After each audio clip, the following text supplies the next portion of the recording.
berzikir ketika berhubungan suami dan isteri, ketika sedang duduk qada hajat, ketika berhubungan suami dan isteri, ketika mendengar khutbah bagi orang yang boleh mendengar suara khatib,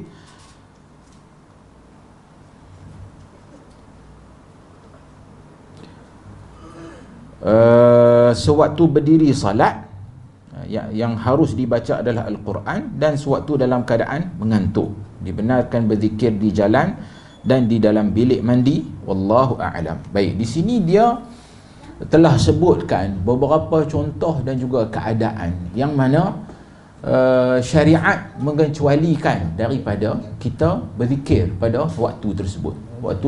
Tempat-tempat ini di mana tak sesuai untuk kita berzikir kepada Allah Azza wa Jalla. Pertama dia kata, ketika sedang duduk qada hajat. Sedang duduk qada hajat, maknanya kita di mana? Duduk dalam tandas, kan? Jadi pada waktu tu memang tak sesuai lah.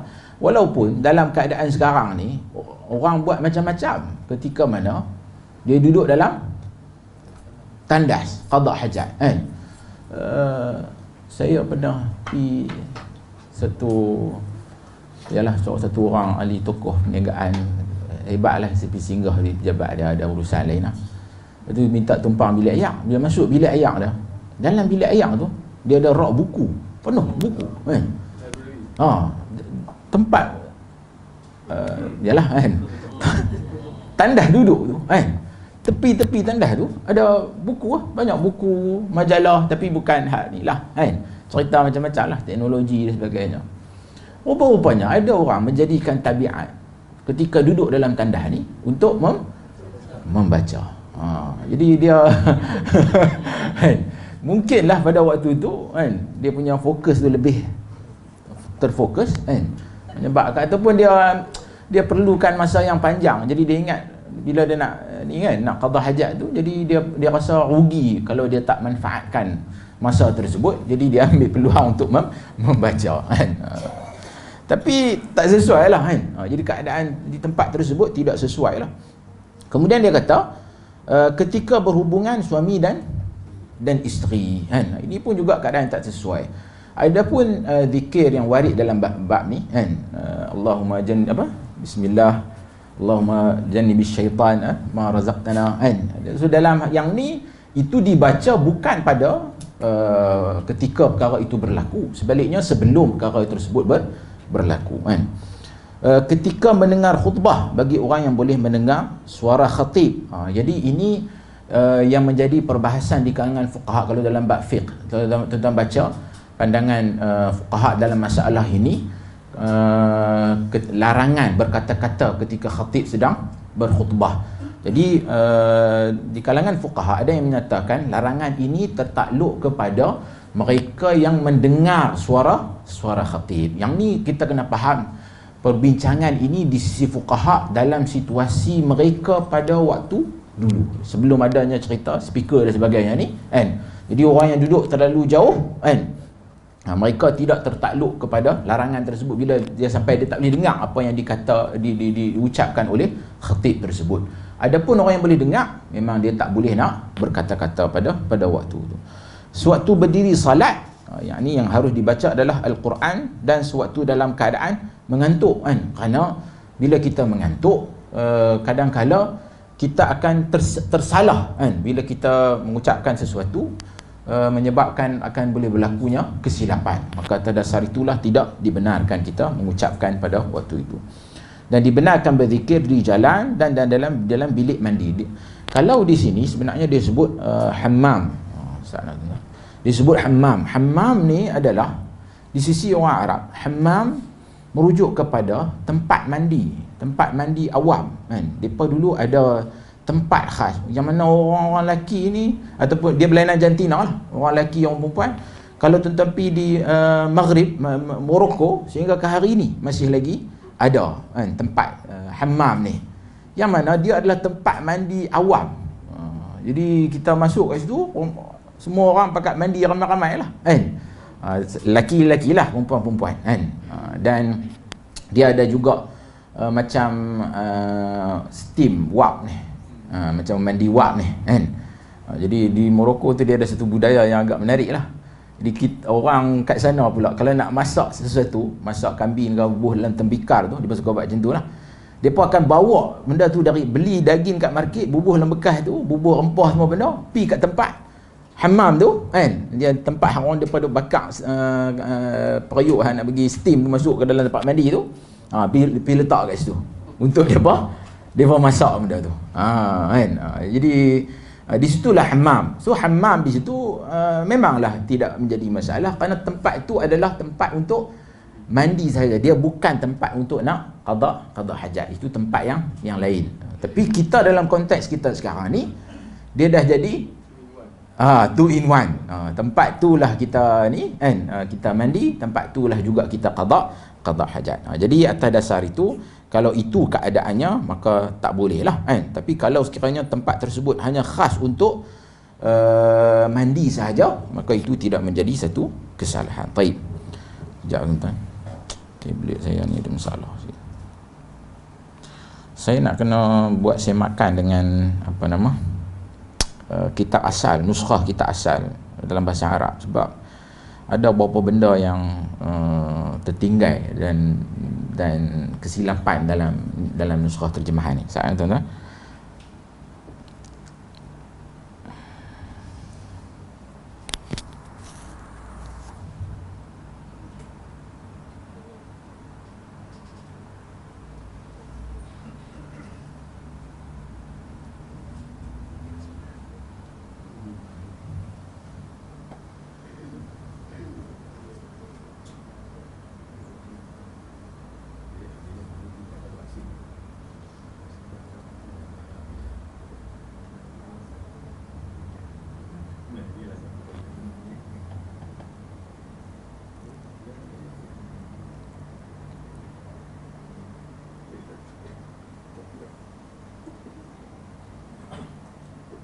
Baik. Kemudian dia kata lagi faslun al-muradu min adh-dhikri hudur al-qalbi fayanbaghi an yakuna huwa maqsud adh-dhakir fayahrisu ala tahsilihi wa yatadabbaru ma yadhkuru wa yata'aqqalu ma'nahu فالتدبر في الذكر مطلوب كما هو مطلوب في القراءة لاشتراكهما في المعنى المقصود ولهذا كان المذهب الصحيح المختار استحباب مد الذاكر قوله لا إله إلا الله لما فيه من التدبر وأقوال السلف وإمة الخلف في هذا مشهورة والله أعلم. Imam Nawawi kata lagi, yang dimaksudkan dengan zikir adalah hadirnya hati, maka sepatutnya hal ini menjadi pedoman bagi orang yang berzikir dan berusaha untuk merealisasikannya dan juga cermat dengan apa yang dibaca. Baik. Di mana yang kita dah katakan sebelum, zikir ni dia boleh berlaku dengan lisan dan juga dengan qalb.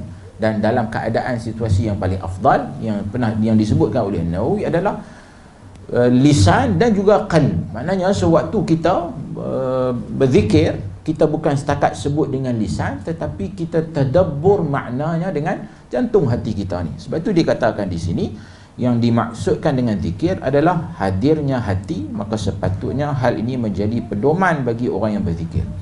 Jadi hudurul qalb bidunil ghaflah, maknanya tanpa kita melilau, fikiran kita ni tidak fokus. Itu dimaksudkan dengan ghaflah. So sepatutnya orang yang berzikir ni, dia bukan setakat subhanallah, kan, sebahagian orang dia macam tu kan. Akan tetapi dia sepatutnya dengan menyebut dengan jelas sebutan itu, dengan menghayati maksudnya. Lepas tu dia akan sebut dengan subhanallah walhamdulillah wala ilaha illallah wallahu akbar.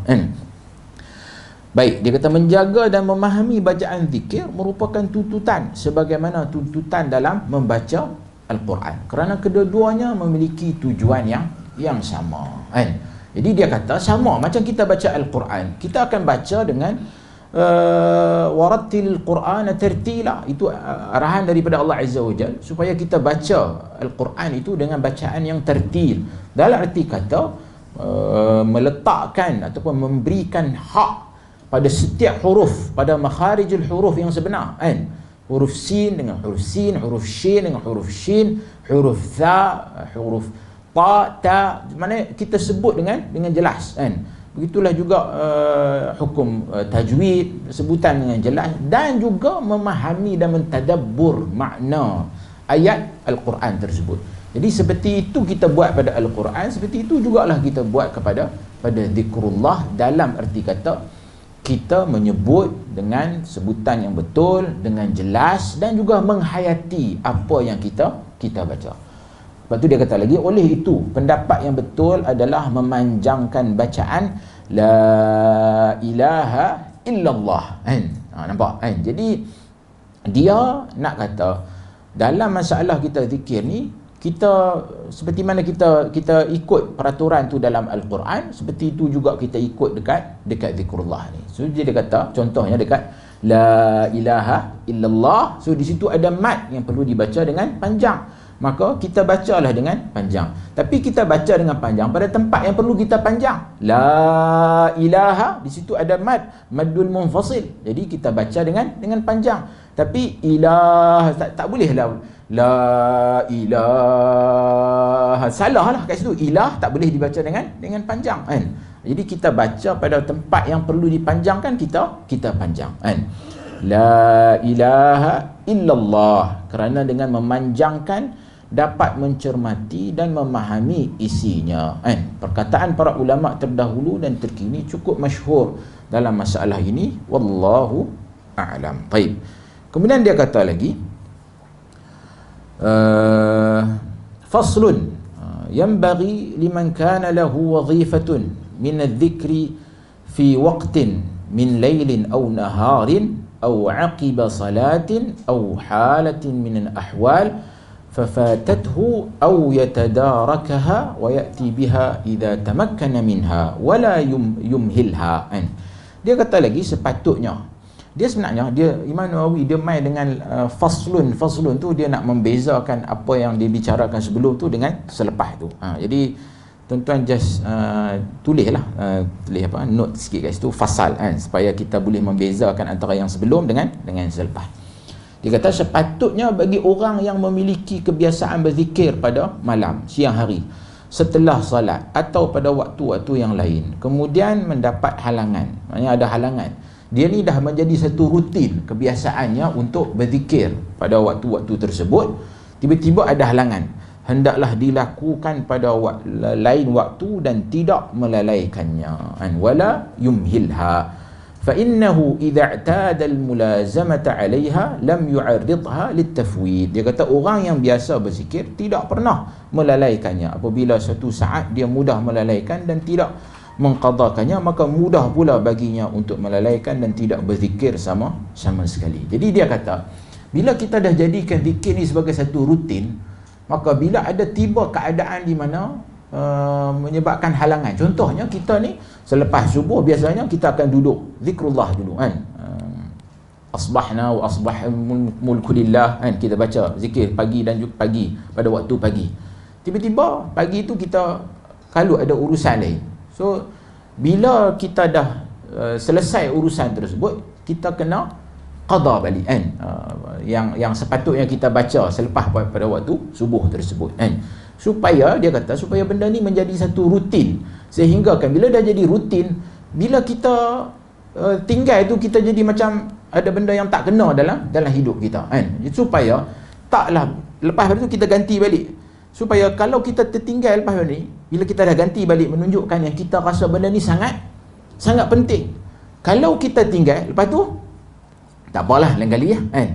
Kita tak qada dia, lain kali lama-lama kita akan dia akan jadi macam kita dalam bab diet, jadi macam tu lah, tak apalah, hari ni lah minum air manis, kali ni saja nasi kanak ni tambah, lepas pada tu pergi buat lagi, dia macam tu lah, Jadi untuk itu kita sepatutnya kena elakkan tu, dan jadikan perkara ni sebagai rutin. Kalau tertinggal, kita qada balik, Kemudian dia kata lagi, وقد ثبت في صحيح مسلم عن عمر بن الخطاب رضي الله عنه قال رسول الله صلى الله عليه وسلم من نام عن حزبه أو عن شيء منه فقرأه ما بين صلاة الفجر وصلاة الظهر كتب له كأنما قرأه من الليل.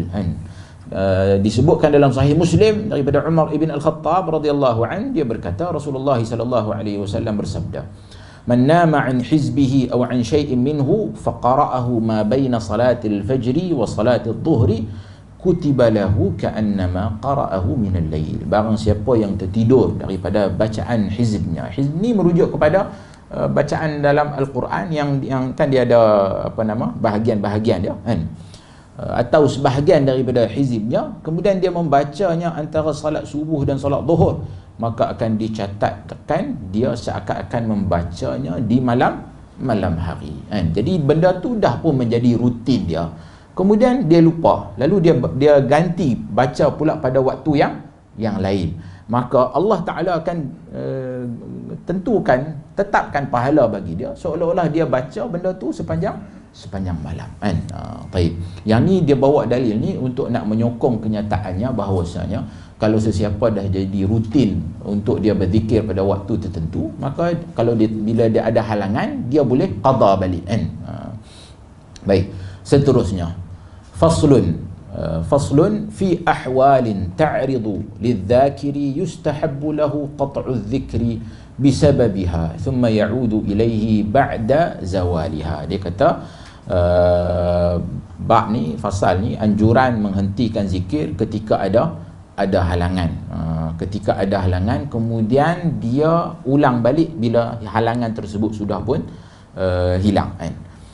Kemudian dia kata minha idza sullima alaihi radda as-salama thumma ada ila adh-dhikri. Dia kata contoh dalam kes ini, misalnya seseorang yang sedang berzikir mendapat ucapan salam, maka dia harus menjawab salam kemudian menyambungkan zikirnya kembali. Ini dia bawa mai satu contoh. Dia bawa mai satu bab membincangkan tentang anjuran untuk kita menghentikan zikir ketika ada halangan. So dia bawa mai contoh-contoh halangan tersebut kan, yang menuntut kita untuk berhenti seketika kemudian kita sambung balik kan. Dia bawa mai contoh di sini, misalnya bila orang tu sedang berzikir tiba-tiba ada orang ucap salam pada dia, maka dia kena jawab salam tersebut, maka dia harus menjawab salam kemudian menyambungkan zikirnya kembali.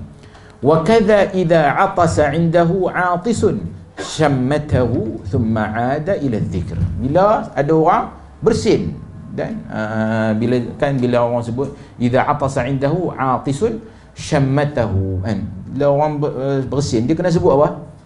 Alhamdulillah kan. Orang yang bersin tersebut kena jawab, dia sebut alhamdulillah. Syammatahu tu maksudnya apa? Syammatahu tu merujuk kepada apa? Orang yang bersin dia kata alhamdulillah. Syammatahu merujuk kepada orang yang mendengar, dia kena kata apa? Yarhamkallah. Itu maksud syammatahu tu merujuk kepada dia kena balas ucapan tersebut. Kemudian barulah dia ada ila dzikr. Tashmitul atis tu merujuk kepada ucapan kita bila kita kata kepada orang yang bersin tu yarhamkallah kan. So kita yang bersin kita kena kata alhamdulillah. Wa kadza idza sami'a al-khatib an, begitulah juga apabila khatib sedang berkhutbah kan. Wa kadza idza sami'a al-khatib, yakni pada hari Jumaat.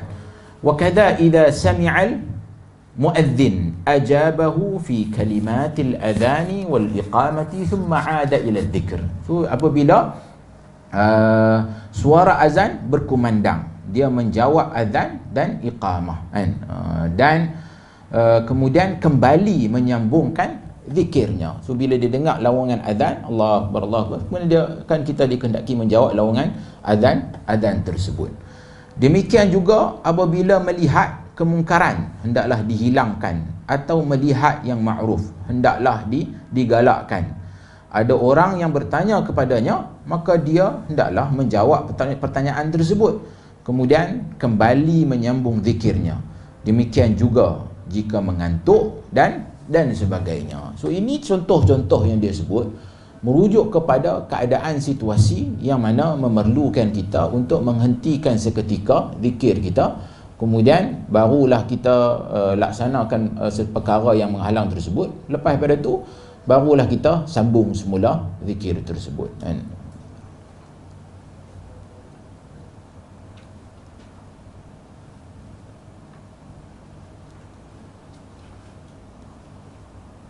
Baik. Kemudian dia kata lagi, faslun i'lam anna al-adhkar al-mashru'ata fi as-salati wa ghayriha wajibatan kanat aw mustahabbatan لا يحسب شيء منها ولا يعتد به حتى يتلفظ به بحيث يسمع نفسه إذا كان صحيح السمع لا عارض له.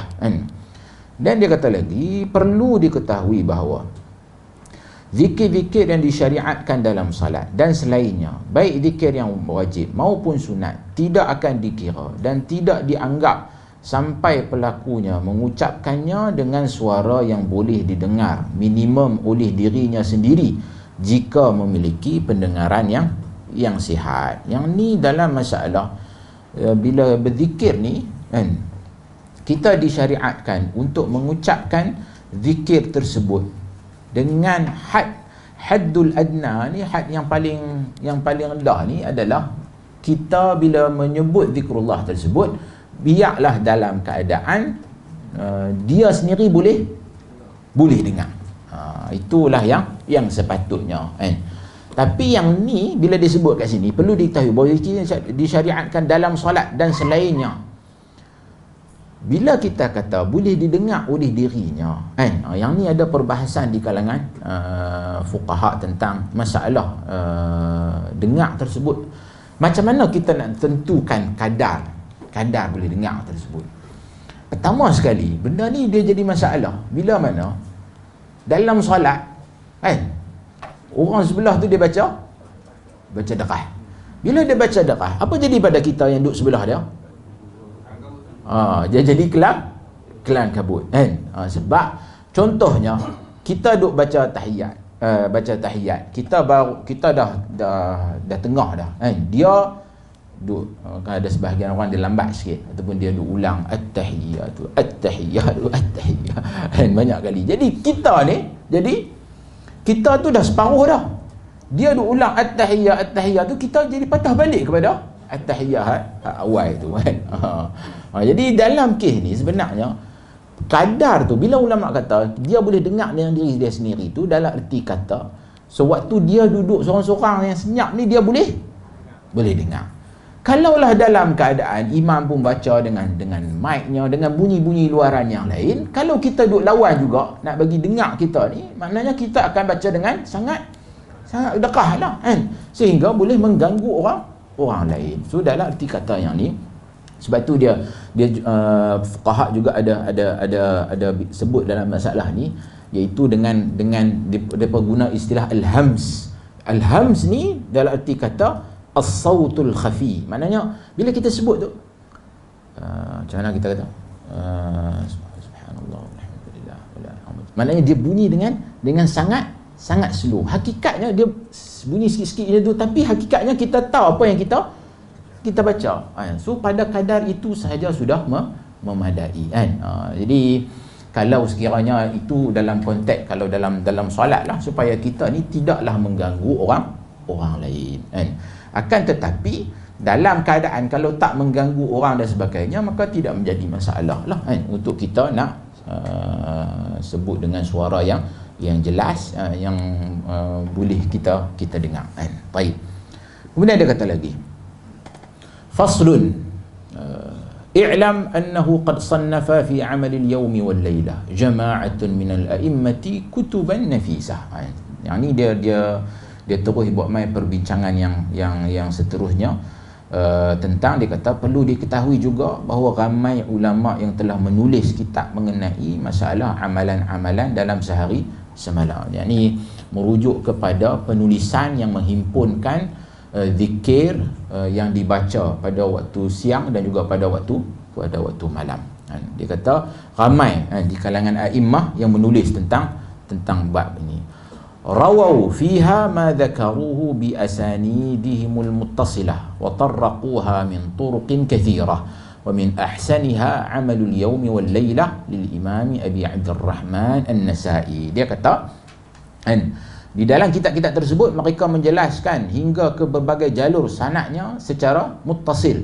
Maknanya kitab-kitab ni adalah kitab yang menghimpunkan hadis-hadis tentang amalan pada waktu malam dan juga pada waktu siang ni dengan sanad. Yang maknanya dihimpunkan dengan sanad penulis tersebut sehinggalah kepada baginda sallallahu alaihi wasallam. Dia kata di antara yang terbaik adalah kitab Amal al-Yawm wal Laylah karya al-Imam Abu Abdurrahman An-Nasa'i, yakni sahibus sunan, penulis Sunan An-Nasa'i.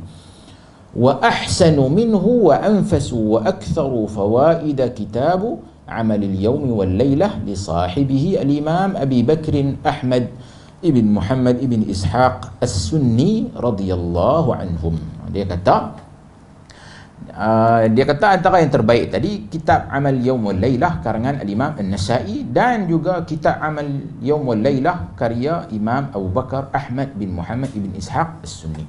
Sebenarnya saya rasa terjemahan yang lebih tepat bila disebut wa min ahsaniha Amal Yawm wal Laylah, yang terbaik itu adalah Amal Yawm wal Laylah oleh Imam An-Nasa'i. Kemudian wa ahsana minhu wa anfas wa akthar fawaid kitab, yang ni tak diterjemah kat sini. Sebab tu yang saya nak kena rujuk ini juga. Dia kata yang lebih baik daripada kitab Imam Nasa'i ni dan juga lebih banyak faedah adalah kitab Amal Yawm wal Laylah karangan al-Imam Ibn Ishaq As-Sunni. Ni Ibn Ishaq As-Sunni ni yang disebut kat sini Imam Abu Bakar Ahmad bin Muhammad Ibn Ishaq As-Sunni. So di sisi Imam Nawawi rahimahullah, dua kitab ni terbaik yang mengarang dalam masalah ni, iaitu Amal Yawm wal Laylah oleh al-Imam An-Nasa'i dan juga Amal Yawm wal Laylah oleh Ibn Ishaq As-Sunni. Akan tetapi di sisi Imam An-Nawawi, kitab Ibn Ishaq As-Sunni ni paling terbaik dan lebih banyak faedahnya lah. Baik. Kemudian dia kata lagi, wa qad sami'tu ana jami'a kitab Ibn Sunni ala shaykhina al-Imam al-Hafiz Abi al-Baqa Khalid ibn Yusuf ibn Sa'd ibn al-Hasan radhiyallahu anhu. Dia kata saya sendiri telah pun membaca semua isi kitab Ibn Sunni ni di bawah pengawasan guru kami Imam Al-Hafiz Abu al-Baqa Khalid ibn Yusuf ibn Sa'd ibn Hasan. Yang ni dia nak abang kata dia akan nukilkan banyak faedah ataupun riwayat-riwayat tu yang dia bawa dalam kitab dia Al-Azkar ni, dia banyak ambil faedah ni daripada kitab Ibn Sunni ni, yang mana dia sendiri telah pun mengaji dan juga mendengar keseluruhan kitab Ibn Sunni ni daripada guru dia. Guru dia siapa? Abu al-Baqa Khalid ibn Yusuf tersebut. Ini dia nak habaq kata ini dah menjadi satu tradisi di kalangan para ulama terdahulu. Bila mereka mengaji sesuatu kitab, pertama mereka mengaji tu, mereka akan mengaji habislah semua. Sama' dia akan sebut. Kalau dia mengaji habis, dia akan sebut dia habis. Sebab tu dia kata kat sini wa qad sami'tu ana jami'a kitab Ibn Sunni. Dan menjadi tradisi para ulama hadis dahulu, sama' mereka terhadap sesuatu kitab hadis tersebut, mereka akan ambil secara dengan sanad. Maknanya lepas pada tu bila selesai, guru dia akan bagi ijazah yang mana dia telah mengaji kitab ni daripada awal sampai habis. Dan biasanya guru dia juga ada ijazah direct kepada penulis kitab tersebut. Jadi yang ni lah kalau tuan-tuan tengok majlis sama' tu merujuk kepada majlis di mana bacaan kitab tu daripada awal sampai habis, kan? Dan lepas pada tu guru tu akan bagi ijazah. Dan sebenarnya dalam majlis sama' tu bukan guru tu baca kitab tu, ada qari yang akan baca, pembaca, tukang baca. So tukang baca tu bila dia baca, tok guru ni dia akan dengar, kalau ada kesilapan baris dia perbetul, kalau ada beberapa benda yang perlu kepada dia bagi komentar, dia akan bagi komentar. Tapi dia takkan syarah panjang panjang-panjang. Dan majlis sama' ni biasanya dia akan baca laju. Baca laju. Itu kalau hadir majlis sama' ni, kalau bukan orang yang memang ada passion dalam ilmu hadis, dia kata duk baca apa ni dia kan apa ni dia pun baca laju-laju, kita nak kena faham hurailah sikit yang ni bukan yang tu bukan majlis yang sesuai lah kan. Sebab ada orang hadir majlis sama' ni dia rasa macam pelik kan, sebab yalah benda tu taklah menjadi satu tradisi lah pengajian di Malaysia ni, menghadiri majlis sama' ni kan. Tapi kalau tuan-tuan hadir, biasanya dia akan buat dalam beberapa hari je, sehari dua hari boleh habis kitab kan. Jadi guru dia takkan komen panjang-panjang, dia akan komen benda-benda yang dia rasa penting sahaja. Sebab maksud utama dalam majlis tersebut adalah pertama pengijazahan, kemudian kita nak dhabit lafaz dalam kitab tersebut, kemungkinan ada perbezaan daripada manuskrip yang dibaca oleh orang yang baca tersebut dengan apa yang ada dalam manuskrip asal yang mungkin lebih tepat dan sebagainya kan. Jadi itu tujuan asal majlis sama' ni. Taib. So Imam Nawawi di sini dia kata dia dengar sendiri, dan lepas pada tu dia buat main sanad tersebut. Dia kata dia dengar daripada guru dia, qala anal imam al-allamah Abul Yumni Zaid bin al-Hasan Ibn Zaid Ibn Al-Hasan Al-Kindi sanata 200 wa 600. Dia sebut kat sini, dia kata beliau berkata telah menceritakan kepada kami. Kalau dalam teks Arab ni dia kata qala anal imam. Apa maksud qala anal imam? Ana dalam bahasa Arab maksudnya apa? Saya kan. Dan dia kata untuk guru dia kata saya Imam Allamah Abul Yaman. Takkan macam tu. Lepas tu dia kata qala ana syekhul imam. Dia kata saya juga syekh. Adakah itu terjemahan yang tepat? Taklah. So ana di sini membawa maksud apa? Dia membawa maksud singkatan kepada akhbarana. Dia adalah lafaz apa nama? Ulama hadis ni kan kalau haddathana dia singkatkan dengan sana. So kalau akhbarana dia singkatkan dengan ana kan. Ana. So tuan-tuan jangan terjemah ana tu sebagai saya pula. Dia sebenarnya adalah ringkasan untuk nak bagi ni lah, nak bagi ringkas kan. Tu dia sebut guru dia ni tadi telah mencerita kepada kami al-Imam Allamah Abul Yaman Zaid ibn Hasan ibn Zaid bin Hasan Al-Kindi pada tahun 602 Hijrah. Beliau berkata telah menceritakan kepada kami Syekh Imam Abul Hasan Sa'dul Khair ibn Muhammad ibn Sahal Al-Ansari. Beliau berkata telah menceritakan kepada kami Syekh Imam Abu Muhammad Abdul Rahman ibn Ahmad ibn Hasan Ad-Dawuni. Beliau berkata telah menceritakan kepada kami Al-Qadi Abu Nasr Ahmad ibn Husain ibn Muhammad ibn Kasar Ad-Dawnuri. Beliau berkata telah mencerita kepada kami Syekh Abu Bakar Ahmad bin Muhammad ibn Ishaq As-Sunni. So hadlah kali ni siapa? Penulis kitab tu lah kan. Penulis kitab ni. Jadi padan dengan sanad ni pun kita dah letih dah kan. Jadi letih bukan apa? Letih dari sudut macam manalah kita fikir depa ni ulama-ulama dulu ni sampai begitu sekali kan, memberi ihtimam, memberi sangat menteliti dalam hal ini sehingga mereka menjaga sanad tu bukan setakat pada hadis Nabi, begitulah juga pada penulis kitab. So kitab depa mengaji tu pun depa pastikan depa ada sanad yang bersambung sehinggalah kepada penulis kitab tersebut. So itu telah pun menjadi tradisi para ulama terdahulu. Dia kata lagi wa inna ma dhakartu hadha al-isnad huna li'anni sa'anqulu min kitab Ibn Sunni insyaallah ta'ala jumalan fa ahbabtu taqdim isnad al-kitab wa hadha mustahsan 'inda a'immat al-hadith wa ghayrihim wa inna ma khasastu dhikra isnad hadha al-kitab لكونه أجمع الكتب في هذا الفن وإلا فجميع ما أذكره فيه لي به روايات صحيحة بسماعات متصلة بحمد الله تعالى إلا الشاذ النادر. Dia kata Saya sebutkan sanad ni kerana dalam perbahasan berikut saya sering mengambil isi kitab Ibn Sunni, insya-Allah. Maksudnya dia sebut sanad ni pasal dia akan banyak menukilkan faedah dan juga hadis-hadis yang ada dalam kitab Ibn Sunni ni. Jadi sebab tu dia sebutkan sanad ni. Dia kata oleh yang demikian saya membawakan sanad kitab tersebut kerana kaedah seperti ini dianggap baik oleh para ulama ahlul hadis. Jadi dia nak menjaga, nak pelihara tradisi yang telah diwarisi oleh para ulama hadis. Saya khususkan dengan menyebutkan sanad kitab ini kerana kitab ini merupakan kitab yang paling lengkap dalam kajian masalah ni. Masalah yang saya sebutkan tadi, ini ijtihad daripada Imam An-Nawawi rahimahullah, bahawa di sisi dia kitab ni lah yang paling terbaik. Seluruh riwayat sahih yang saya sebutkan dalam kitab saya memiliki sanad yang bersambung, alhamdulillah, kecuali hanya sedikit sahaja yang lemah. Saya rasa yang ni terjemahan kat sini tak apa tepat.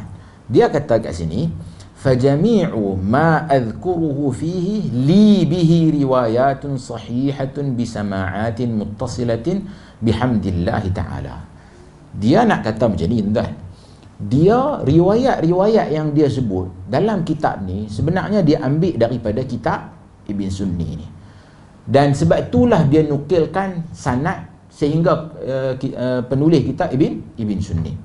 Akan tetapi sebenarnya dia telah pun ada sanad yang bersambung sehinggalah kepada sahib kitab, maknanya sumber asal. Maknanya dalam konteks ni Ibn Sunni, kitab Ibn Sunni adalah sumber sekunder. Sumber asal kutubul hadis sudah semestinya Sahih Bukhari, Sahih Muslim, kan, Sunan Abi Dawud, An-Nasa'i, Ibn Majah, kan, itu adalah sumber asal. Dan Imam Nawawi dia ada sanad yang bersambung sehinggalah kepada Imam Bukhari, Imam Muslim, kan. Tapi dia ambil daripada kitab Ibn Sunni, nukilkan daripada kitab Ibn Sunni kerana bagi dia Ibn Sunni telah buat satu kajian yang mendalam dalam bab ni, kan. Akan tetapi hakikatnya dia sendiri ada sanad yang bersambung kepada penulis kitab asal yang mana kita sebutkan sebagai rujukan asal ni tadi.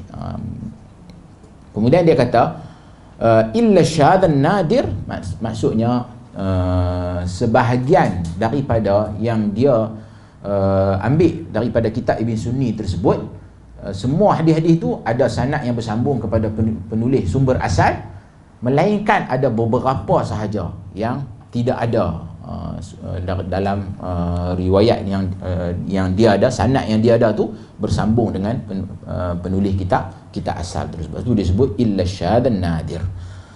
Baik, kemudian dia kata lagi, فَمِنْ ذَلِكَ مَا أَنْقُلُهُ مِنَ الْكُتُبِ الْخَمْسَةِ الَّتِي هِيَ أُصُولُ الْإِسْلَامِ. So di antara sumber-sumber asal ni tadi, di antara riwayat yang sahih adalah apa yang saya nukilkan daripada kitab hadis yang 5. So sebenarnya dia nak sebut di antara sumber-sumber yang premier, sumber-sumber asal yang utama tadi tu adalah apa yang saya nukilkan daripada kitab hadis yang 5 yang merupakan dasar agama Islam. Baik. Tuan-tuan tengok kat sini. Pasal apa dia tak sebut kutubus sittah? Pasal apa dia sebut kutubul khamsah? So wallahu alam. Imam Nawawi dia ada pandangan yang tersendiri dalam bab ni, seperti mana ulama-ulama lain. Mereka ada kecenderungan masing-masing lah dalam menentukan usul, kitab usul dalam sunnah Nabi SAW ni ada berapa, kan? So sebahagian kata yang masyhurnya kutubus sittah lah, yakni Sahih Bukhari, Sahih Muslim, Abu Dawud, At-Tirmidzi, An-Nasa'i, dan juga yang terakhir adalah Ibn Majah. Yang ni yang diperselisihi oleh ulama hadis. Ada yang tak masukkan Sunan Ibn Majah ni, kan? Sebab itu dia kekal dengan kutubul khamsah. Kutubul khamsah maknanya merujuk kepada 5 sahaja kecuali Sunan Ibn Majah. Sebab itu dia kata kat sini, yakni As-Sahihain, karya Imam Bukhari dan juga Imam Muslim, Sunan Abi Dawud, Sunan At-Tirmidzi dan juga Sunan An-Nasa'i.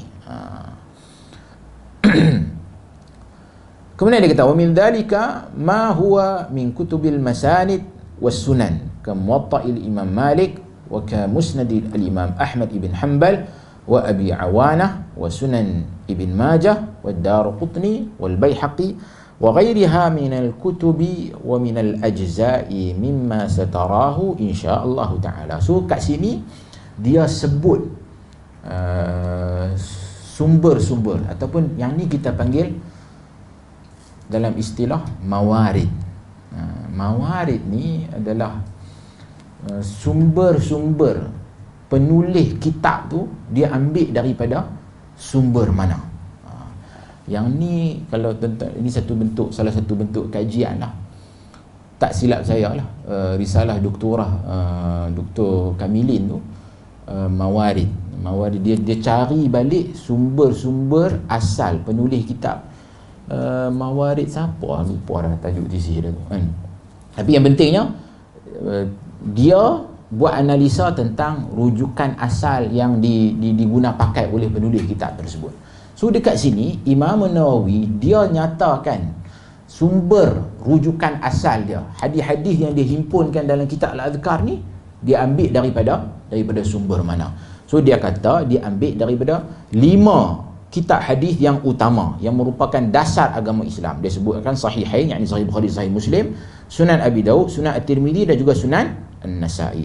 Dia kata selain daripada itu dia ambil juga daripada sumber-sumber yang lain, antaranya berupa kitab-kitab masanid. Kutubul masanid ataupun musnad ni merujuk kepada kitab hadis yang dihimpunkan hadis-hadis tersebut ditentukan pada sahabi kan, sahabat hadis yang meriwayatkan hadis tersebut. Dan antara kitab yang masyhur musnad ni adalah musnad Imam Ahmad dan juga As-Sunan. As-Sunan ni merujuk kepada kitab hadis yang menghimpunkan hadis dan disusun mengikut abwabil fiqh. Yang tu kita panggil As-Sunan. Maknanya hadis-hadis dalam kutubus sunan ni disusun mengikut abwabul fiqh. Kalau abwabul fiqh dia mulakan dengan kitab apa? Kitab At-Taharah. Ahsantan. Jadi itu susunan kitab fiqh ni biasanya dia akan mula dengan At-Taharah, lepas tu As-Salah kan, lepas tu mai As-Siyam, Az-Zakah dan sebagainya kan. Itu adalah cara susunan abwabul fiqh. Seperti Al-Muwatta karya Imam Malik. So Al-Muwatta ni adalah kitab karangan Imam Malik yang mana ia juga disusun mengikut abwabul fiqh. Musnad Al-Imam Ahmad bin Hanbal ini masyhur, Musnad Abu Awanah. Abu Awanah ni ada disebutkan sebagai musnad dan juga disebutkan juga sebagai mustakhraj Abu Awanah. Sunan Ibn Majah disebut kat sini, Sunan Ibn Majah, mana dia tak masukkan dalam kitab utama ni tadi kan. Wad Daraqutni, Sunan Ad-Daraqutni wal Baihaqi dan juga Sunan Al-Baihaqi wa ghairiha min al-kutubi wa min al-ajza'i mimma satarahu insya-Allah taala kan. Jadi kata dan kitab-kitab hadis yang lain, minal kutubi kitab wa minal ajza. Apa beza kitab dan juga ajza? Kitab ni biasanya dia menghimpunkan susun ikut bab-bab fiqh. Adapun ajza dia macam satu risalah ringkas sahaja, juz fi khalqi af'al ibad oleh Imam Al-Bukhari contohnya kan. Raf'il yadain contoh, dia hanya himpun hadis tentang mengangkat tangan bila mana nak solat kan. Jadi juz ni dia biasanya dia akan fokus kepada bab-bab ataupun topik-topik yang subtopik yang kecil saja. Adapun kitab biasanya dia akan banyaklah topik-topik yang banyak. Baik. Dan ni dia sebut tentang sumber rujukan dia. Kemudian dia kata lagi, faslun i'lam annama adhkuruhu في هذا الكتاب من الأحاديث أضيفه إلى الكتب المشهورة وغيرها مما قدمته ثم ما كان في صحيحي البخاري ومسلم أو في أحدهما أقتصر على إضافته إليهما لحصول الغرض وهو صحته فإن جميع ما فيهما صحيح وأما ما كان في غيرهما فأضيفه إلى الكتب السنن وشبهها mubayyinan sihhatuhu wa husnahu. Dia kata hadis-hadis yang saya kemukakan dalam kitab ini saya alamatkan kepada kitab-kitab hadis yang termasyhur sebagaimana saya telah sebutkan. Hadis-hadis dalam Sahih Bukhari dan Sahih Muslim atau salah satunya, saya cukupkan menyebut nama kitab agar menjadi jelas kesahihannya. Maknanya di sini, hadis-hadis yang disebut dalam kitab ni, dia akan sebut sumber. Hadis tu mai daripada mana? Kan? Rawahu Tirmizi, rawahu Abu Daud, rawahu Nasa'i. So dia akan sebut sumber dia ambil daripada mana. Saya rasa di sini pun kita dah boleh ambil satu faedah kepada mana-mana pihak yang menulis sesuatu penulisan agama, kan? Kita jadikan dia sebagai satu rutin, kan? Bila kita sebut hadis saja, setidak-tidaknya kita sebut, bukan perlu kepada takhrij yang detail, kan? Sebaliknya al-azu ni dalam erti kata menyebut sumber asal sahaja, itu saja sudah memadai, kan? Hadis riwayat Abu Dawud, hadis riwayat Tirmizi, hadis riwayat Nasa'i. Jadikan ini sebagai rutin sehingga akan bila kita tulis status dalam Facebook pun kita buh juga yang tu, supaya nak jadikan masyarakat ada rasa tanggungjawab bila menyebut hadis Nabi sallallahu alaihi wasallam, mereka menyebut sumber asal, kan, hadis tersebut, kan. Sekarang ni dengan pelbagai kemudahan yang ada, kan, tuan-tuan boleh tengok, kan, usaha yang dibuat oleh tim Dr. Rozaimi ni, kan, apa nama, semak hadis, kan, semak hadis. Sekarang ni semak hadis tu mereka dalam usaha untuk nak jadikan dia dalam bentuk apps yang lebih baiklah, yang boleh dibuat dalam bentuk carian hadis, kan. Jadi sebenarnya banyak usaha ni juga pernah dibuat oleh UiTM. Saya ingat saya di Shah Alam ni, tim sains komputer, kan. Mereka juga ada buat usaha ni, kan. Jadi dengan adanya semua kemudahan yang ada ni, maknanya orang yang mungkin tidak ada kemampuan dalam bahasa Arab nak menggunakan digital library seperti Al-Maktabah Asy-Syamilah umpamanya, mereka boleh guna, kan, platform-platform lain yang ada seperti semak hadis, kan, untuk nak cari di mana sumber asal hadis ni, dapatkan tag asal dia. So dengan cara tersebut kita nak minimumkan kesilapan ketika mana kita menukilkan hadis Nabi sallallahu alaihi wasallam. So sebab itulah di sini Imam Nawawi kata dia akan sebut. Lepas tu dia kata kalau dalam Sahih Bukhari dia cuma sebut saja Sahih Bukhari ataupun Sahih Muslim. Pasal apa dia kata? Saya cukup menyebut nama kitab agar menjadi jelas kesahihannya, kerana hadis-hadis dalam kedua-dua kitab tersebut semuanya sahih. Semuanya sahih di sini merujuk kepada hadithul bab, hadis asal dalam bab. Adapun yang masuk dalam muallaqat, kan, yang tu ada perbincangan khusus lah dalam Sahih Bukhari, kan. Yang tu tidak termasuk dalam hadis asal, hadis utama dalam bab. Jadi ni muallaqat ni merujuk kepada hadis-hadis yang Imam Bukhari dia tak bawa dengan sanadnya, kan. Sebaliknya dia kadang-kala dia terus dengan qala Nabi sallallahu alaihi wasallam, ataupun dia nukilkan sanad tu separuh sahaja, kan. Itu disebut sebagai muallaqat. Yang tu tak dianggap sebagai hadis asal yang ijma'ul ummah, umat ni sepakat mengiktiraf kesahihan hadis tersebut. Baik. Sedangkan hadis-hadis yang dinukil dari kitab lain saya alamatkan kepada kitab Sunan sambil saya jelaskan darjat kesahihan dan kehasanannya atau bahkan kedaifannya dalam hampir seluruh isi buku, sebab kadang-kadang saya lupa menjelaskan hal itu. Tengok tuan-tuan, yang ni dia amanah dalam ilmu dia. So dia sebut sendiri kat sini, dia kata dia akan sebut, kan. Dia akan sebut, lepas tu dia akan sebut sama ada hadis tu sahih ataupun hasan ataupun daif kalau sekiranya dia ada berapa kedaifan ataupun ada masalah pada riwayat tersebut. Wa qad aghful an sihhatihi wa husnihi wa dha'fihi, kan. Dia kadang-kala dia mungkin terlupalah nak sebut. Maknanya kita akan jumpa nanti ada hadis-hadis yang dia tak nyatakan.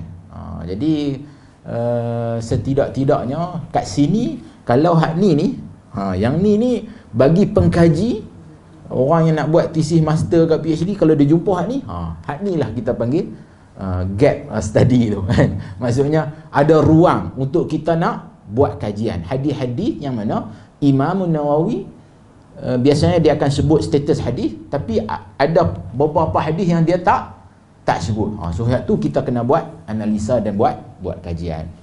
So bukanlah mana nak menunjukkan kita ni lebih kemas daripada Imam Nawawi, tak. Tapi sekadar kita nak kongsi ilmu kan. Itu satu ruang untuk kita buat kajian. Baik, seterusnya. Wa'lam anna sunan Abi Dawud min aktsari ma anqulu minhu. Dia kata ketahuilah Sunan Abi Dawud ni adalah kitab yang isinya paling banyak saya ambil. Maknanya dalam banyak-banyak sumber tadi, Sunan Abi Dawud antara yang banyak. Wa qad rawayna anhu annahu qala dzakartu fi kitabis sahiha wa ma yushbihuhu wa yuqaribuhu wa ma kana fihi dha'fun shadidun bayyantuhu wa ma lam adhkur fihi shay'an fa huwa salihun wa ba'daha asahhu min ba'd. Dia kata kami telah meriwayatkan daripada beliau bahawa beliau berkata, beliau berkata tu siapa kata? Abu Dawud. Saya bawakan dalam kitab saya ini hadis-hadis sahih dan yang setarafnya atau maka hadis itu sahih, sebahagiannya lebih sahih daripada sebahagian yang lain. Ini adalah perkataan Imam Abu Dawud. Tuan-tuan buat take note sikit kat situ. Perkataan Ibn Dawud ni, Abu Dawud ni ada dalam risalah surat Abu Dawud kepada penduduk Makkah. Surat Abu Dawud kepada penduduk Makkah. Yang ni perbincangan dalam ulumul hadis yang agak menarik lah bagi orang yang meminati perbincangan dalam ulumul hadis ni. Imam Abu Dawud, kitab sunan dia tu bila dia tulis mendapat penerimaan ramai lah kan. Lalu penduduk Makkah pada waktu tu, bila kitab dia ni dah tersebar, jadi penduduk Makkah mereka nak tahu hadis apa status hadis-hadis yang berada dalam kitab dia, kitab Sunan Abi Dawud ni. Jadi mereka tulis surat hantar pergi kat Imam Abu Dawud. Abu Dawud ada lagi pada waktu tu kan. Abu Dawud dia tak duduk di Makkah, so penduduk Makkah tulis. Lalu tanya kepada Abu Dawud tentang apa status hadis-hadis dalam kitab dia ni. Semuanya sahih ke, lagu mana ke? So Abu Dawud balas surat tersebut. Dan dalam surat tersebut dia telah nyatakan manhaj ataupun metodologi yang dia guna pakai dalam kitab dia. Dan dia terangkan apa status hadis-hadis dalam bab tu, dalam kitab dia tu. Jadi surat ni terkenal dan tersebar sebagai risalah Abi Dawud kepada penduduk Makkah. Surat Abi Dawud kepada penduduk Makkah. Sehingga yalah sampai surat tu pada kita sekarang ni, dan dengan cara tersebut kita boleh faham Abu Dawud apa manhaj yang dia guna dalam kitab dia tersebut. Jadi bila dia explain sebab apa? Ulama dulu ni depa punya tahap penulisan, cara penulisan depa tak explain kat kita ni secara detail. So dia bersifat umum, cara dia bab dan sebagainya. So di sebalik ayat-ayat dia yang ringkas dan simple tu sebenarnya ada maksud penjelasan yang sangat detail, terperinci. Jadi disebabkan ialah depa ada kemahiran dalam berbahasa dan sebagainya. Sebab itulah ada syarh kan. Ulama tulis pula syarah kepada kitab-kitab ni kan. So di situ mereka akan huraikan. Dan alhamdulillah Abu Dawud ada pula penduduk Makkah. Baguslah, jazakallah khair, terima kasihlah kepada tak tahu siapa. Dikatakan tak diketahui individu tu siapa kan. Tapi kawan tu daripada Makkah. So dia pergi tulis surat kepada Abu Dawud dan Abu Dawud balas surat tersebut dan nyatakan pula. Tuan-tuan boleh bayanglah, dengan hanya satu surat yang simple sahaja, pertanyaan yang simple tu dari satu orang penuntut ilmu di Makkah telah memberi faedah kepada seluruh umat Islam sehinggalah ke hari ini. Yang ni tuan-tuan tengok, kita kadang-kala faedah ilmu yang kita dapat dalam menghadiri majlis ilmu ni, kadang-kala faedah tu bukan mai daripada guru tu secara langsung, tapi daripada pertanyaan orang yang hadir pada hari itu. Dia tanya tentang tu benda, padahal kita tu dalam masa yang sama kita pun nak tanya benda tu. Jadi kita dapat faedah daripada penjelasan tok guru kita tu Disebabkan satu orang telah tanya soalan. So dalam kes ni subhanallah, surat tersebut telah menyebabkan Abu Daud nyatakan apa metod yang dia guna pakai. Baik. So di sinilah ada perbincangan secara terperinci di kalangan ulama hadis tentang, dia kata, "Dzakartu fi kitabi as-sahih wa ma yushbihuhu wa yuqaribuhu." Dia kata dalam kitab dia ni hadis yang sahih dan yang hampir dengan menyerupai yang sahih ni merujuk kepada as-sahih di sini merujuk kepada hadis-hadis yang ada dalam sahihain, yakni sahih Bukhari dan juga sahih Muslim, dan juga yang hampir menyerupai hadis yang ada dalam sahih Bukhari dan juga sahih Muslim tersebut. Wa ma kana fihi dha'fun shadidun bayyantu. Ini sangat penting. Bila dia kata mana-mana hadis dalam kitab Sunan Abi Dawud ni ada kedhaifan yang syadid, dha'f syadid merujuk kepada kedhaifan yang sangat serius, bayyantuhu, dia akan sebut. Dia kata aku akan sebut. Kalau ada kedhaifan yang syadid, aku akan sebut. Wa ma lam adhkur fihi syai'an. Yang ni yang menjadi titik perbincangan panjang di kalangan ulama hadis. Dia kata apa-apa yang aku tak sebut sesuatu, maknanya aku tak bagi apa-apa komen, fahuwa salihun. Hadis tu soleh. Apa maksud hadis tu soleh? Soleh macam kita faham ke soleh tu? Tak. Salih di sini, yang ni lah, bila tentang tengok perkataan simple dia. Dia kata wa ma lam adhkur fihi syai'an, apa yang aku tak komen apa-apa, fa huwa salih. Apa maksud salih tu? Dia dah explain dah, tapi explanation dia tu pun tak cukup, memerlukan kepada penjelasan lagi. Lalu ulama bincang panjang, apa maksud bila dia kata salih dekat sini? Maknanya apa maksud di sini? Hadis-hadis yang dia tak komen apa-apa. Sebab dia kata hadis terlalu dhaif dia akan komen, dia akan bagi tahu.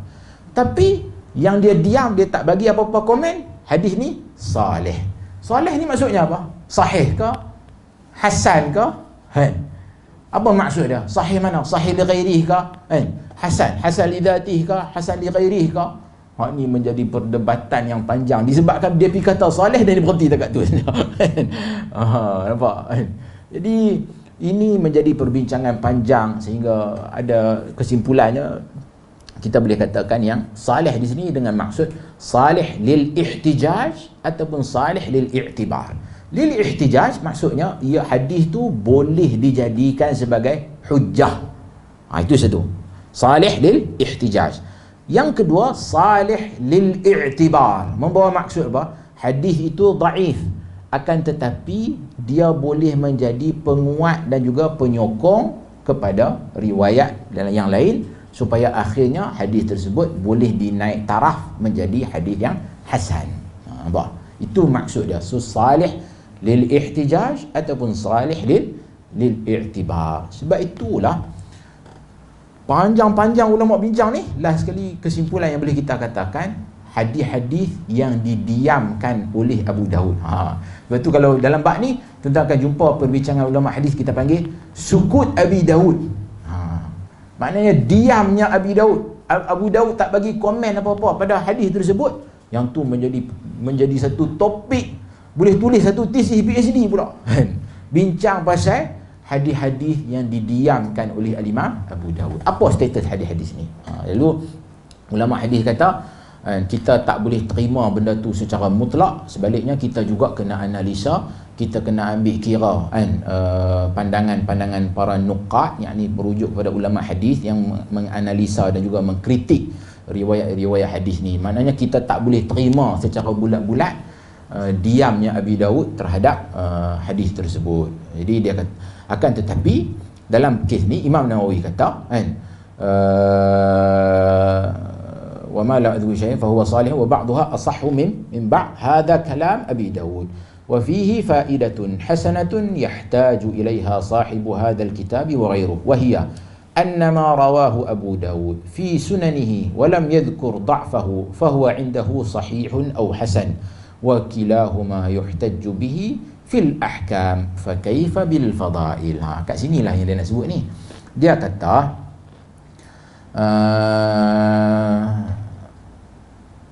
ada satu pelajaran penting bagi pembaca kitab ni dan kitab yang lain, bahawa hadis-hadis yang diriwayatkan oleh Abu Daud dalam sunannya, jika tidak disebutkan kelemahannya, maka beliau anggap hadis tersebut sahih atau hasan, dan kedua-dua darjat hadis tersebut boleh digunakan sebagai rujukan dalam masalah hukum, apalagi sekadar masalah fadail a'mal. Jika perkara ini sudah jelas, maka hadis yang terdapat dalam Sunan Abi Daud dan tidak ada penjelasan tentang kelemahannya, bererti beliau tidak mentaifkan hadis tersebut. Wallahu a'lam. So kat sinilah yang menjadi ini pendirian Al-Imam An-Nawawi dalam bab ni. Maknanya Imam Nawawi berpandangan hadis-hadis yang Imam Abu Daud diamkan, tidak memberi apa-apa sebarang komentar, so dia berlegar sama ada hadis tersebut sahih ataupun hasan. Maknanya dia cenderung kepada pandangan tersebut. Walaupun macam saya akan sebutkan kepada tuan-tuan tadi, di kalangan pengkaji ulama hadis, ada yang tidak bersetuju dengan pandangan Al-Imam Nawawi dalam bab ni. Sebaliknya mereka kata kita perlu juga detailkan. So bila Imam Abu Dawud kata fahuwa salih, tak semestinya salih lil ihtijaj, dia boleh jadi salih lil i'tibar. Maknanya riwayat tersebut daif, dia tu sendiri daif, dan dia memerlukan, dia hanya boleh jadi penguat kepada riwayat yang lain, tidak boleh dijadikan sebagai asal hujjah dalam bab ni. Cuma Imam Nawawi kata kalau sekiranya boleh diambil dalam masalah hukum hakam, apatah lagi dalam masalah fadail a'mal. Itu pendirian dia dalam bab ni lah. Baik. Kemudian dia kata lagi, وقد رأيت أن أقدم في أول الكتاب بابا في فضيلة الذكر مطلقا أذكر فيه أطرافا يسيرة توطئة لما بعده، ثم أذكر مقصود الكتاب في أبوابه، وأختم الكتاب إن شاء الله تعالى بباب الاستغفار تفاؤلا بأن يختم لنا به والله الموفق وبه الثقة وعليه التوكل والاعتماد وإليه التفويض والاستناد. Dia kata, saya memandang perlunya menulis sebagai pembukaan untuk kitab ini satu bab khusus mengenai keutamaan zikir secara umum, dan saya bawakan secara ringkas sebagai persiapan untuk penjelasan bab-bab seterusnya. Jadi dia tak terus mai kepada zikir pagi ke nak baca waktu tertentu, dah. Dia kata dia rasa ada keperluan untuk dia mulakan kitab ni dengan bab khusus mengenai keutamaan zikir secara umum. Kemudian setelah itu saya menjelaskan seluruh isi kitab. Dia buat main bab tentang, sebab tu bab yang lepas pada ni yang akan kita baca nanti adalah bab tentang keutamaan fadilat zikrullah secara umum. Kemudian dia kata, di akhirnya insya-Allah saya tutup dengan bab tentang istighfar, agar Allah Subhanahu Wa Taala juga menutup hayat kita dengannya. Cuba tuan-tuan tengok. Cuba tuan-tuan semak dekat ni. Dekat dia punya apa nama ni, muka surat depan ni. Kan? Tuan-tuan tengok. Last kali bab apa? Bab istighfar yang ke-22 tu, kan? Bab istighfar. So dia akan mula dengan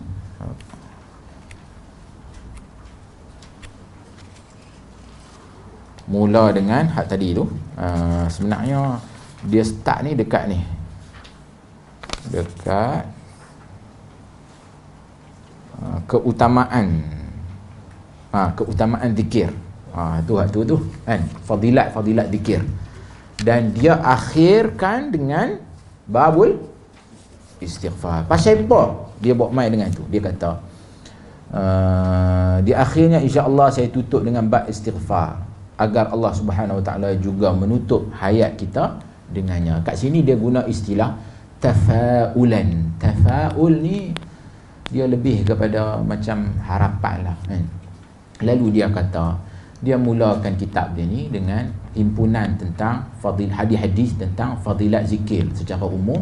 Lepas tu dia akhiri dengan kitab istighfar, supaya tafaulan bi an yuhtama lana bihi, dengan harapan supaya kita nanti pun berakhir dengan beristighfar. Maksudnya akhirnya hayat kita ini dengan beristighfar, memohon keampunan kepada Allah Subhanahu wa taala. Wallahu al-muwaffaq wa bihi thiqah wa alaihi tawakkul wal i'timad wa ilaihi at-tafwid wal istinad. Jadi dia sebutlah semoga Allah Taala memberi taufik, kepadanya kita percaya, kepadanya kita bertawakal dan berserah diri, kepadanya pula kita menyerahkan segala urusan dan bersandar.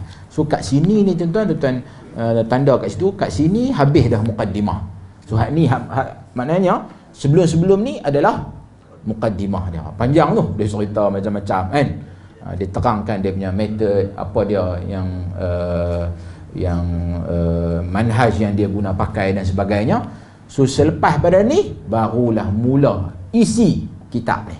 So isi ni fokus utama dia, start bab yang pertama ni tentang fadilat zikir secara umum. Kemudian nanti diakhiri dengan kitab istighfar. Ini contohlah kan. Ulama ni bila dia menulis, mereka menjiwai penulisan ni. Dan di sinilah wallahu alam datangnya barakah pada penulisan tersebut. Mereka bukan tulis buku ni semata-mata untuk kemasyhuran, dan bahkan dia pun pada waktu tu dia pun tak tahu apa nak jadi pada kitab ni kan.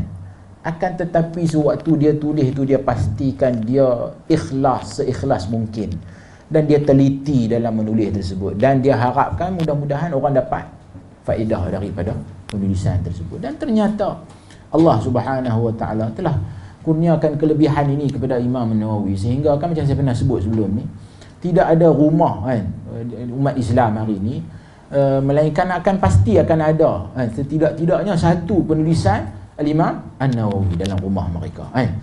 Boleh jadi Arba'in Nawawiyah, boleh jadi Al-Adhkar, boleh jadi Riyadhus Salihin. Tu tampilah cari mana-mana masjid di dunia ni, pasti akan ada pengajian daripada kitab Al-Imam An-Nawawi rahimahullah. Inilah bukti keikhlasan mereka kepada Allah Azza wa Jalla. Di kita pada hari ini, sama ada penuntut ilmu ataupun di kalangan orang yang terlibat dalam mengajar, ustaz dan sebagainya, walaupun mungkin kita tak selayaknya untuk duduk di tempat tersebut, kita patut ambil faedah yang besar dalam bab ni, iaitu pentingnya ikhlas kepada Allah Azza wa Jalla, dan pentingnya kita usaha sedaya upaya untuk nak mengikhlaskan diri kita dalam proses menuntut ilmu. Dan itu perlu kepada tajdid setiap hari. Maknanya kita perlu usaha untuk lawan dan pastikan kita benar-benar ikhlas, sama ada kita sebelum kita nak mai, sewaktu kita tengah mengaji, selepas kita kena mengaji, kita kena pastikan bab ni kan, supaya kalau ini benar-benar ikhlas, maka itulah yang akan menjadi amalan yang berada dalam mizan hasanat setiap daripada kita. Keberadaan kita dalam majlis ilmu ni, setiap apa yang kita belajar, yang kita dapat faedah, kesemuanya ini akan ada barakahnya kan, kalau kita benar-benar ikhlas. Kenapa saya sebut benda ni? Disebabkan kita hidup di zaman yang orang mengejar kemasyhuran, bahkan lil asaf syadid para penuntut ilmu pun terkesan dengan masalah ini kan. Asatidah pun terkesan dengan masalah ini, iaitu dengan kemasyhuran, dan kita diuji dengan kemasyhuran tersebut. Nama kita disebut, bagusnya dia ni bagus ustaz kan. Kemudian dalam kelas-kelas pengajian, poster yang disebarkan tu buh gambar kita bukan saya tak kata benda tu, tapi benda-benda begini kadang-kala dia memberi kesan dengan gambar kita, gelaran al-faqir al pun panjang pun tu, dengan bubuh pula segala kelayakan akademik kita kan.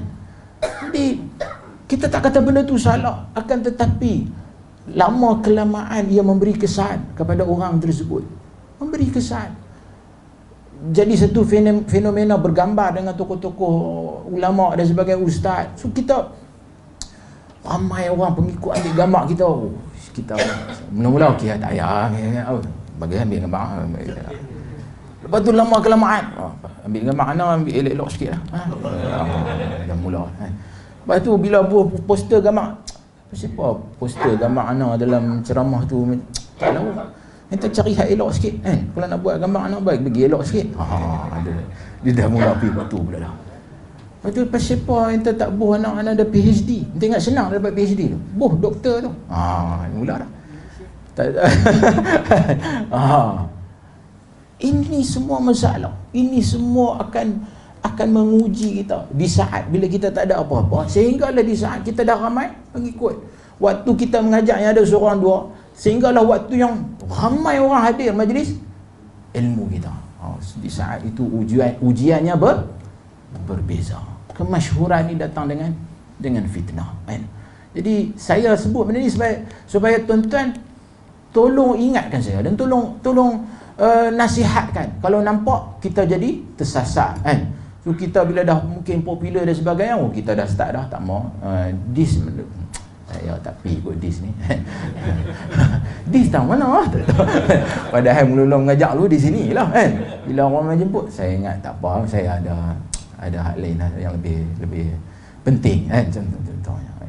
Jadi kita tak mau begini kan. Sebab itu hati-hati.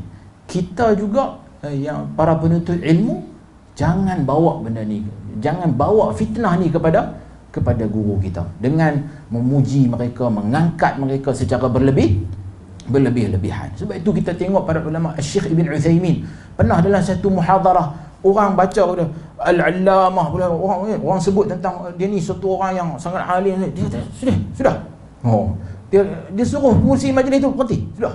Tuan-tuan, kalau kita jadi musim majlis pada waktu tu, jam kita kan. Kita kata sekarang ini kita akan berjemput bersama-sama kita pada hari ini seorang tokoh yang sangat hebat kan, alim dalam fiqh, alim kita dah sebut dia ni. Tiba-tiba tok guru yang akan ceramah tu kata, sudah berhenti. Nampak? Syekh Ibn Uthaymin dia buat benda tu. Pasal apa? Pasal dia nak jaga diri dia. Dia tak mau. Dia nak ajak murid-murid ni supaya jangan hulu dan juga jangan melampau dengan tok guru.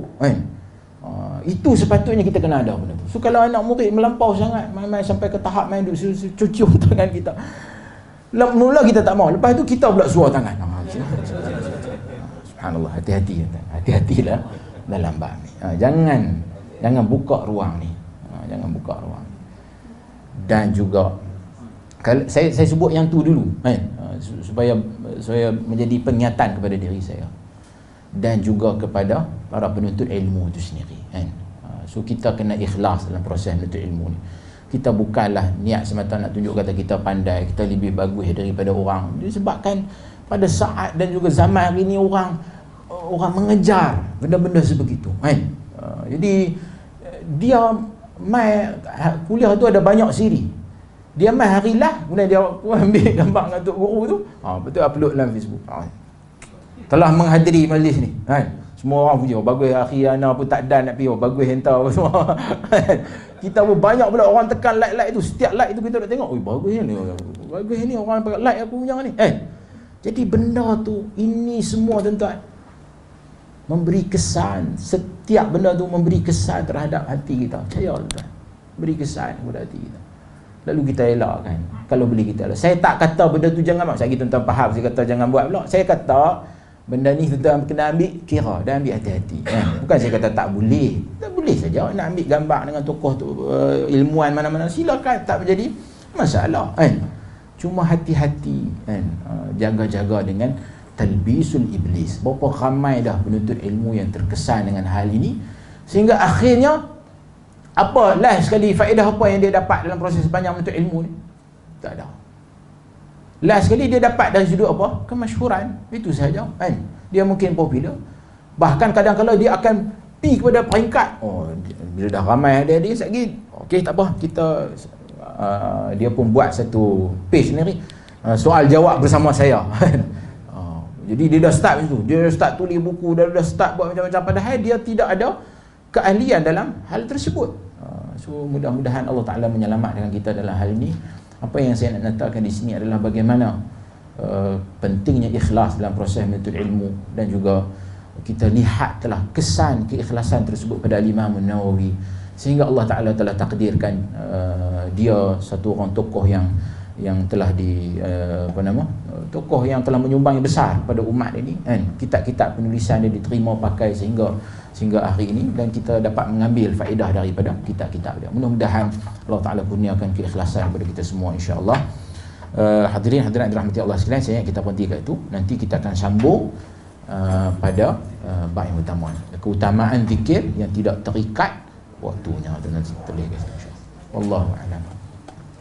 اللهم اجعلنا من الذين يستمعون القول فيتبعون احسنه. اقول قولي هذا واستغفر الله لي ولكم. السلام عليكم ورحمه الله وبركاته.